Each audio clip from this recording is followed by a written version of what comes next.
Hello, good morning, good morning. This is Any Given Monday. One of the biggest challenges I have right now is going live impromptu. So today we're focused on leadership and the overall conversation of team building. So in many cases, we have scenarios where, let me show my screen. That's me.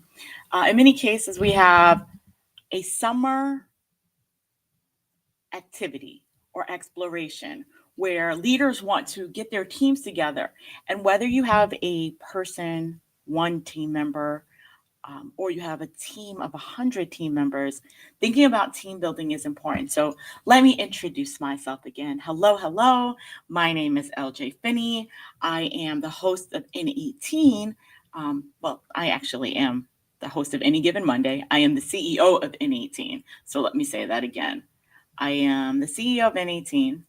That's our next episode, so I'm moving a little quickly. But we are a leadership development company focused on experiential learning and bringing people together. And our goal in general is just to educate leaders on the value of investing in their team members, investing in themselves, and thinking about leadership as a skill that is always required, but it's actually something that you can work at. So our focus has been middle management because oftentimes they are in the position where they need to communicate up to senior leaders, but then also to their team members and continue to develop them. So it's a very unique position that middle managers are in.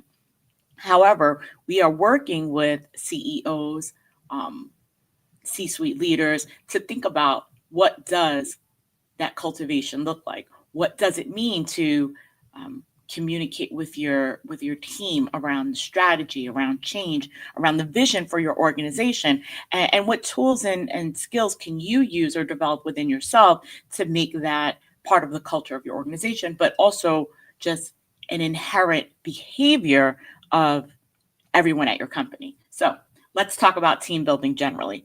This month, for the month of June, it took me a minute to get myself back together. As you know, I was traveling, I was on leave, I was in Scotland, but I was working, but I was also just exploring what does the next chapter of IN-18 look like, or what does it look like for the remainder of the year? Because as you know, it's the beginning of June, also the beginning of a new quarter, new season, June.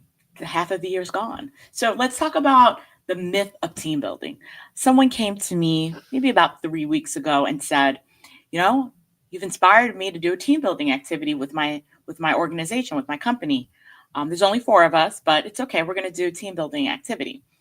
And I said, well, what would you hope to gain from the team building activity? Because to do an activity just to be doing something, while it's nice and it's a good sentiment, have a desired outcome or a desired goal. Do you want people to speak to one another in a way that's unrelated to work? Do you want people to learn more about one another? Do you want them to, you know, focus on one area of relationship building that they may not have done before, like being able to exhibit patience with one another, laugh with one another, or learn more about each other's families?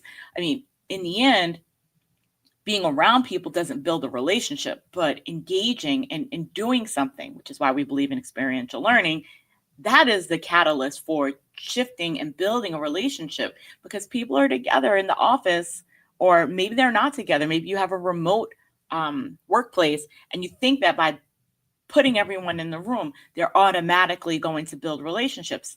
Not for the introverts, not for people that don't necessarily want to share more than what they have already shared in the office. Some people are just private. And so putting people in a space together, even if you're moving from fully remote to hybrid, doesn't necessarily yield the result that you're seeking for or seeking. So why is team building more than just a social event? Well, I'd say let's talk about first the misconceptions. People don't believe they need team building. Their team already works together. They're fine. Um, Team building is just for fun, not for results. And what I ask leaders when I first start working with them, I ask them to just reflect, what is the strongest team that you've worked with personally? Like, most of the conversations that we have as leaders start with our own experiences. Like, I can't tell you to do something that I've never done. I can't paint a utopia if I've never experienced it for myself. I have been part of some really strong teams, and I always wondered what made us work better together. Why did I enjoy working with those people? I've also been part of some very terrible teams. I mean, they were dysfunctional and toxic. So when I think about the dynamics and what was the difference between the two, it always started with leadership. It always started with the limitations of the leader, but then also their willingness to bring in or embody or try to acknowledge the skills that they wanted to work on together. So that would be the best example I care to give right now. But the science behind strong teams is proven. I mean, trust, it builds better collaboration, it improves performance.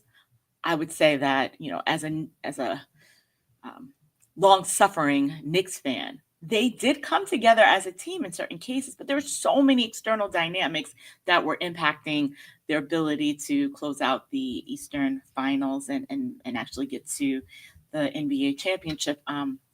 So long-suffering Knicks fan, I digress. The real focus of this conversation is building a strong team. When I say that the Pacers played like a well-oiled machine, they were executing every shot, and great defense creates offense.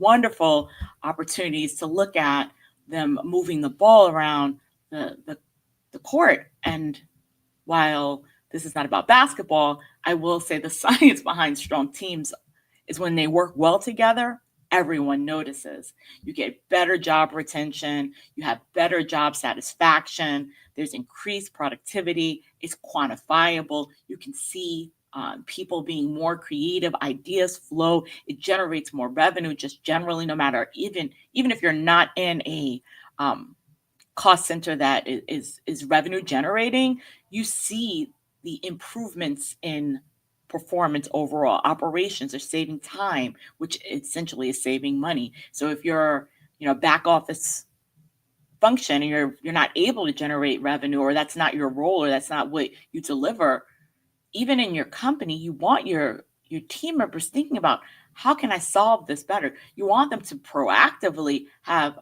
the attitude that I can do this, but then I can also do it better, and that I can keep improving so that I can free more space to do something else or to increase productivity. So I'm overall just advocating for team building right now. And it's because it's not just an event, a place we go and we just do something. It's actually an investment in your leadership team. So when I ask leaders or when I just start engaging with leaders, the very first thing I ask them, what are some of the qualities that you admire? What are the qualities you admire in a strong team? What would you want your team to have? What qualities would you want them to embody? And then when we look at or survey their teams in the organization, no matter how large the organization, it's a general consensus around what they believe a strong team has from characteristics or behaviors or attitudes. And then we work backwards to say, what kind of activities could we do, or could we um, invest in, or do we recommend that would allow your team to start to cultivate some of those skills? And what things can you continue beyond this moment? Because when you ignore team building, there are a lot of things that show up. And the root cause is probably bigger than just the event, but one of the bigger or most obvious signs of a team that needs to be that needs a team building activity or could benefit from it. Miscommunication is the easiest one.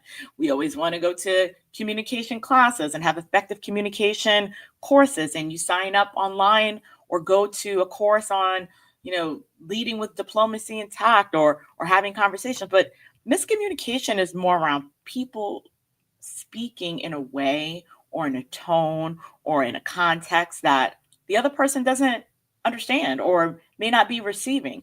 And there's so many barriers to communication. I do a training on effective communication, but I do this training more so to help people understand where barriers to the messages that they have what barriers may exist to the messages that they have when they're being delivered. So if I have a message and I share it with someone and people don't receive it, or they don't act on it, or they don't respond to it, it could be more about their ability to receive the information that I'm speaking about.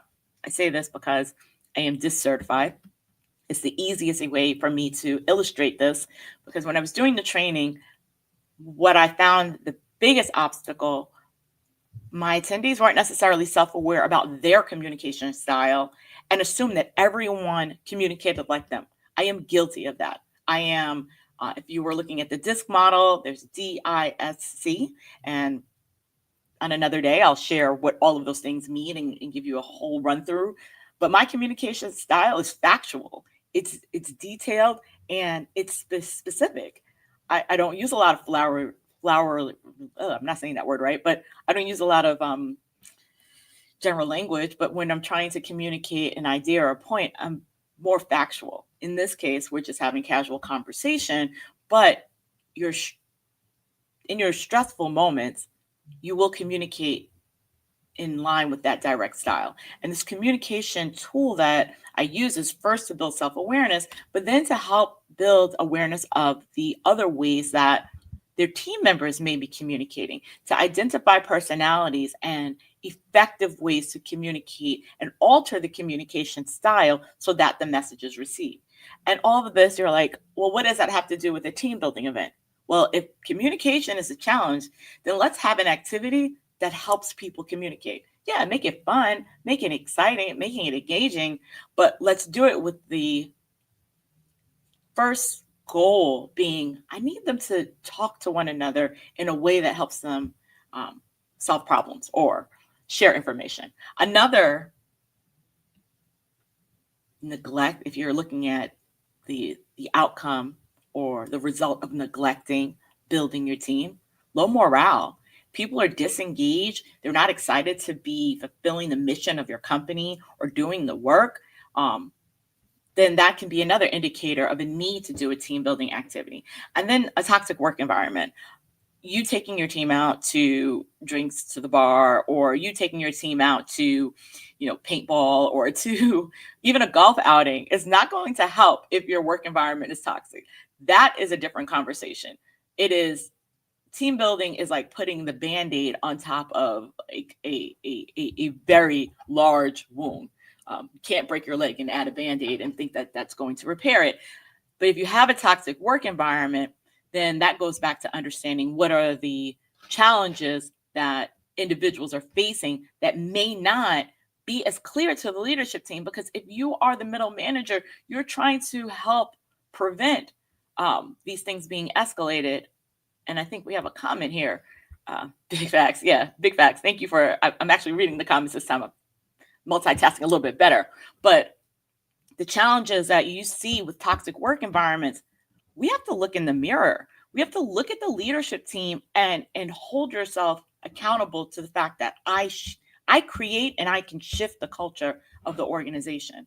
I can be a catalyst and I can employ people that are aligned with the way that I want to run the company. So a toxic work environment may be a lack of balance between, work hours and not work hours, or maybe expectations around deliverables and things getting completed. Like managing that can help manage the people, but also looking at who you are in that organization. If I'm a type A personality, but I rely on people that are more relaxed and free flowing to get things done, to build relationships, I can't expect them to meet me and do and work how I work.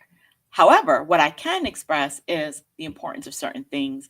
I can express the timelines that and the consequences of certain deliverables not being done by a certain point, and allow them to be who they are, and all of us work together. So toxic work environments, it's you're bringing a lot of things to work that have nothing to do with work, but team building is not going to fix that. So we have to look at, when do you need a team building event? When do you need like that time with your staff, with your middle managers, with the people that are doing the work? If there is a lot of conflict, you need to consider a team building activity. We also need to consider training and tools that help build self-awareness at all levels of the organization. If there's a lack of motivation and people are just not getting things done, they're not excited, they're not coming up with ideas, like, it's a job, I get it, and everyone is there for a different reason. Sometimes people are like, I just need to pay the bills, or but understanding what's motivating people to be there will also help improve motivation for the organization and for the individuals. And poor collaboration on projects.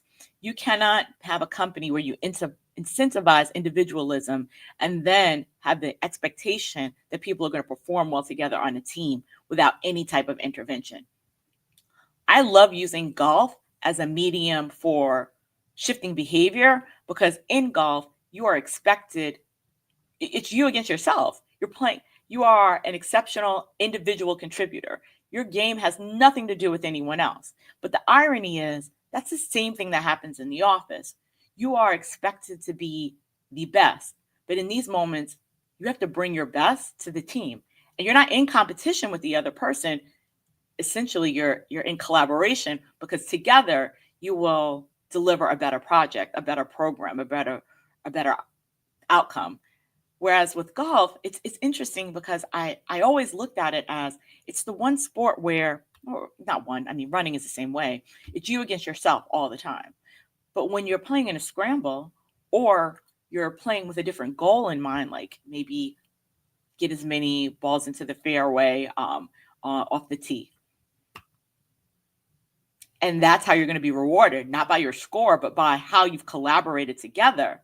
Well, now the incentive is different and the goal is different. So the challenge with any workplace is that we celebrate the individual's contribution, but yet have an expectation for the collaborative nature of approach. So you have to almost teach people or help them unlearn the desire to be competitive with one another in the moment when they need to work as a team. So poor collaboration on projects, huge red flag. Question about what is your culture in the organization and how you are incentivizing collaboration.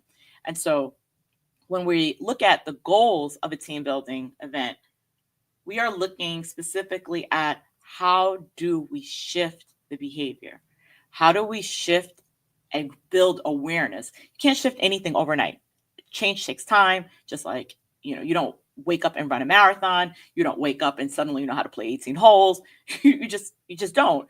It takes time. It takes deliberate activities, deliberate actions. And your team building event is one of many, part of a larger strategy. And whether it's you and one other person or you and 4 other people, you can start building your team from the very beginning. You don't need to wait till you have a staff of 20. If you have a staff of 2, that's you and one other person building a rapport, because you're setting the standard for your company as you grow and the culture as you grow.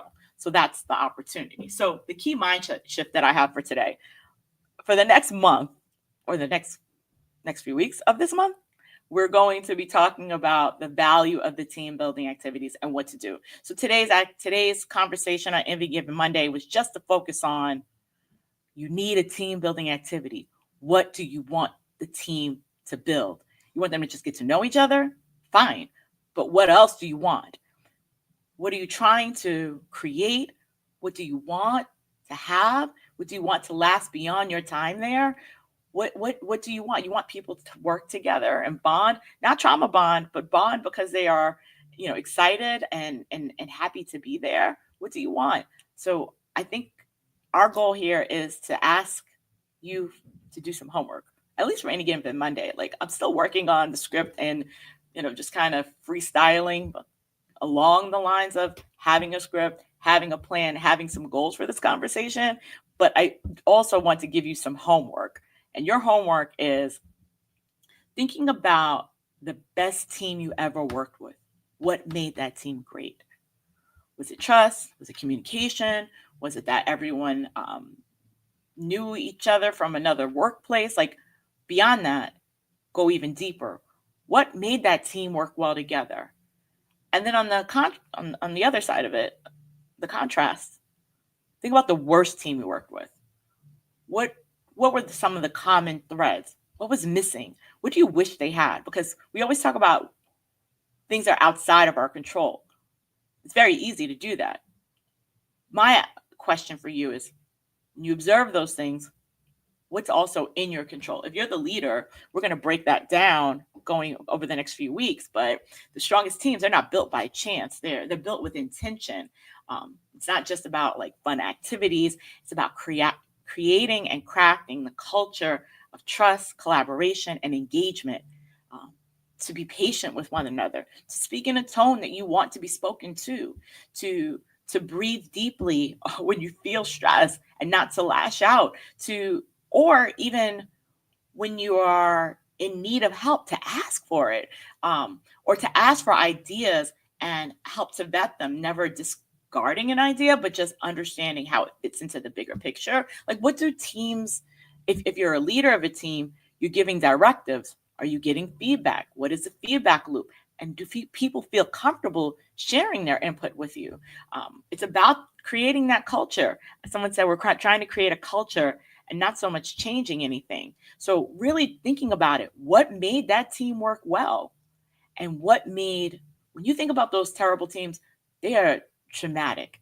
They scar you. Those toxic workplaces scar you. And you can't bring that trauma into your next workplace. But what you can do, or even into the next workplace that you're creating, but you can be intentional about what you create. And so next week, because I'm a little bit over and it was supposed to be 18 minutes, I'll do better because I was rambling, talking about the Knicks, still traumatized. But next week, we're going to explore what makes a team building event inspiring versus ineffective. And then we will think about what are the individual actions you can take to get feedback around what needs to be improved on your team. Okay, that's me. I'm LJ Finney. That's it for today. This is Any Given Monday, and I will be on every Monday at this point because it seems to be better to just do this in 18 minutes and share some gems of wisdom. And it's team building season. It's golf season. It is the time. People are in the summer. They want to have fun. They want to go out. They want to do Iron Chef and go to parks and all these things. We'll do it. Do it with intention. Okay. Thanks. I'm LJ Finney, and this is N18's Any Given Monday series.